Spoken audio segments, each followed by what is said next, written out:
Seteduh Taman Surga Part 4. Sejak bayi, Ensteina diasuh oleh Umi Salamah, budenya di Jogja. Tidak mudah menjadi orang tua tunggal bagi Lukman. Kesibukan membuatnya tidak sanggup mengurus anak dan pekerjaannya sekaligus, sehingga ia terpaksa menitipkan buah hatinya pada orang tuanya di Jogja. Namun Umi Salamah, kakak ipar Lukman, yang baru saja kehilangan putra ketiganya yang berusia sebulan itu, meminta Ensteina untuk diasuhnya hingga itu kelas 6. Begitu lulus SD, Lukman membawa Ensteina ikut bersamanya ke Jakarta. Meskipun Lukman berusaha membagi waktu antara pekerjaan dan putrinya, tetap saja ia merasa tidak bisa menjadi sosok ayah idaman bagi Ensteina. Memeluk putrinya sebelum tidur, mengantarkannya ke sekolah setiap pagi, atau mendengarkan curhatannya saat putrinya mulai jatuh cinta. Lukman tidak bisa melakukan semuanya. Yang lebih parahnya lagi, saat Ensteina pertama kali mengalami datang bulan, Lukman kebingungan waktu putrinya itu menyodorkan pembalut padanya dan bertanya bagaimana cara mengenakannya. Ensteina bilang iklan di TV tidak memberikan tutorial pemakaiannya.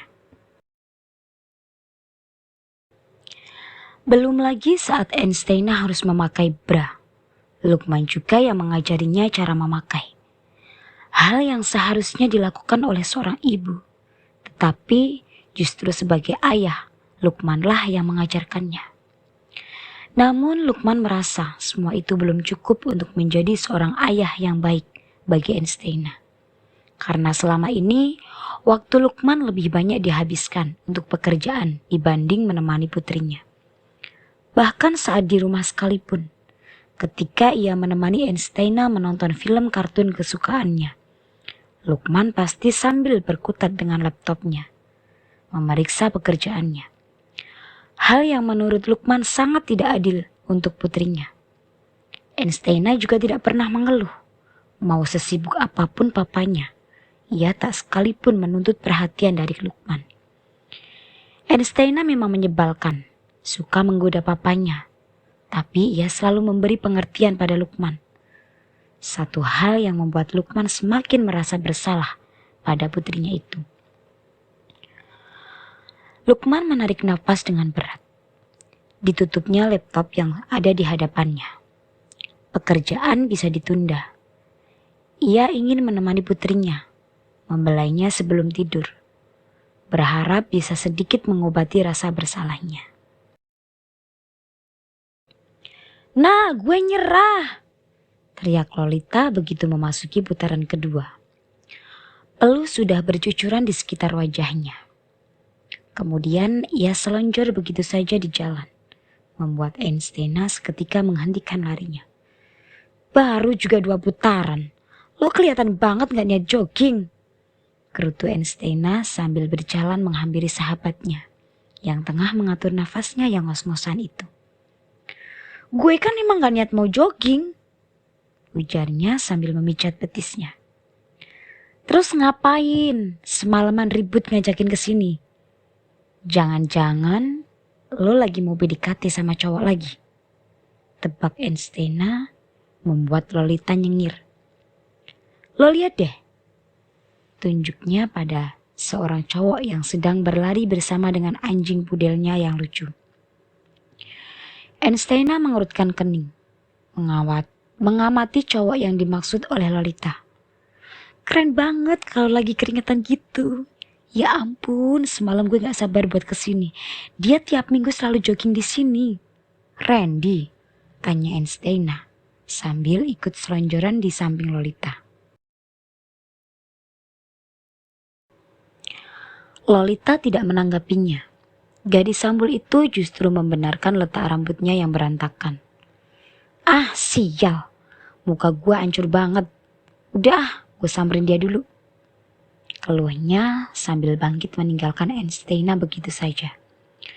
Sambil menggerutu, Ensteina bangun dari selonjornya dan kembali berlari menyusul Lukman yang tampak sudah jauh. Setelah putaran ke-10, Enstena berhenti berlari. Ia celingukar mencari Lolita yang sudah tak lagi kelihatan batang hidungnya. Kemudian matanya menangkap sahabatnya itu tengah duduk di tenda bubur ayam.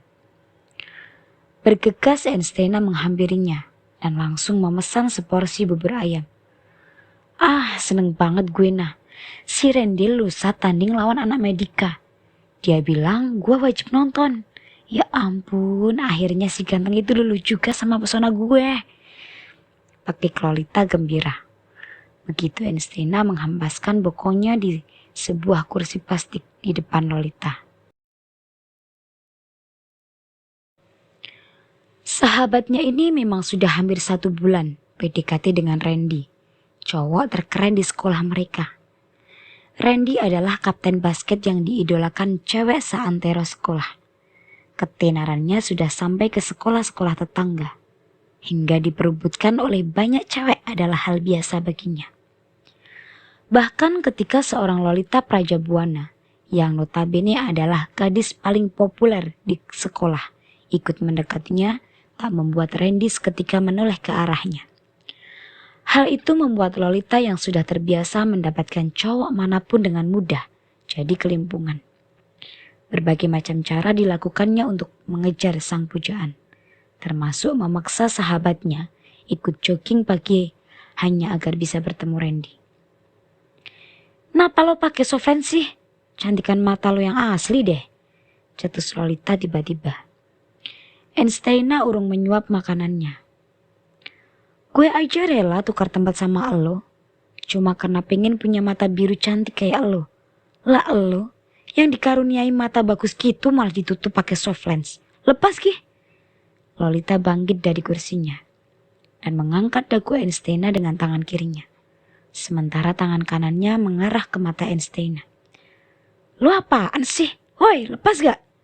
Ntar dikira gue lagi mesra-mesraan sama lo." Enstena mencoba melepaskan cengkraman di dagunya. Tapi Lolita tetap mempertahankan posisinya. "Bodoh amat, kapan lo mau kelihatan cantik kalau kecantikan lo ditutup-tutupin?" "Halo gadis-gadis, ada apa ini?" Lukman muncul di saat yang tepat. Enstena buru-buru melepaskan cengkraman Lolita di dagunya, selagi gadis itu lengah dengan kemunculan papanya. "Ina nih om, punya mata cantik gitu malah ditutup pakai softland. Kapan mau dapat pacar kalau tiap hari penampilannya acak-acakan gitu? Pantes aja lo gak laku-laku." "Enak aja, biar begini rupa gue, selera gue tinggi." "Iya tahu, Robert Pattinson," potong Lolita gemas. "Please deh ya, keburu lo jadi nenek-nenek keriput kalau nungguin Robert Pattinson ngelirik lo. Sekelas Kristen Stewart aja ditinggalin, apalagi yang jelek kayak lo. Udah ah, sini gue lepasin softline jelek lo. Mata lo tuh cantik banget tau gak sih?" Lolita kembali berusaha menjangkau wajah Enstena. Namun pemiliknya segera berkelit. "Apaan sih? Udah gue bilang gue gak suka warna biru. Gue lebih suka warna hitam." Enstena terus berkelit dari jangkauan Lolita. Nantikan kelanjutannya hanya di Cerita Puspa. Jangan lupa like dan subscribe. Sampai jumpa.